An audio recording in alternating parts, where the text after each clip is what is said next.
বুধবার মানিকচক ব্লকের ভূতনির কাটাবাঁধ এলাকা পরিদর্শন করলেন মালদার নবাগত জেলাশাসক প্রীতি গোয়েল। এদিন তিনি অতিরিক্ত জেলাশাসক পীযূষ সালংকে মানিকচকের বিডিও অনুপ চক্রবর্তী সহ অন্যান্য প্রশাসনিক আধিকারিকদের নিয়ে ভূতনির কাঁটাবাঁধ এলাকা পরিদর্শন করেন। ওই স্থানে আগামী দিনে কিভাবে বন্যা প্রতিরোধ করা যায় সেই ব্যাপারে সরেজমিন খতিয়ে দেখে ভবিষ্যৎ পরিকল্পনা নিয়ে এক প্রস্ত আলোচনা করেন। এরপর তিনি মানিকচক বিডিও অফিসে যান। সেখানে ব্লক প্রশাসনের বিভিন্ন দপ্তর ঘুরে দেখেন। দেখলাম যে কী করা যাবে, সঙ্গে নিয়ে এসেছিলাম, প্ল্যানিং স্টেজে আছে, প্ল্যানিং হয়ে আমরা ব্যবস্থা নিচ্ছি, দেখছি। ভারতের রাষ্ট্রীয় সঙ্গীত বন্দে মাতরম সঙ্গীতের সার্ধ শতবর্ষ উদযাপন করতে চলেছেন মালদা জেলা বিজেপি নেতৃত্ব।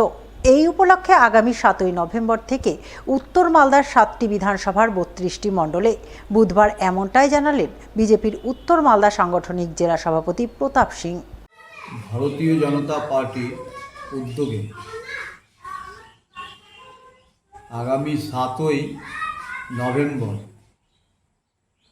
বন্দে মাতরম সঙ্গীতের 150 বছর পূর্তি হচ্ছে। সারা ভারতবর্ষের সাথে সাথে আমাদের রাজ্যেও আজকে সম্মানীয় রাজ্য সভাপতি শ্রমিক ভট্টাচার্যের প্রেস কনফারেন্সের মাধ্যমে আমাদের সারা বছর ধরে আর এই রাষ্ট্র গানের 150 বছর পূর্তি উদযাপন উপলক্ষে বিভিন্ন কার্যক্রম অনুষ্ঠিত হবে উত্তর মালদার আমাদের 32টা মণ্ডলে, 7টি বিধানসভায়, 10টা ব্লকে।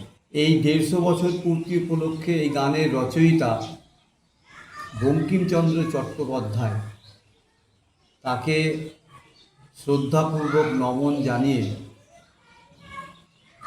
আজকের এই কার্যক্রম সফলতা কামনা করে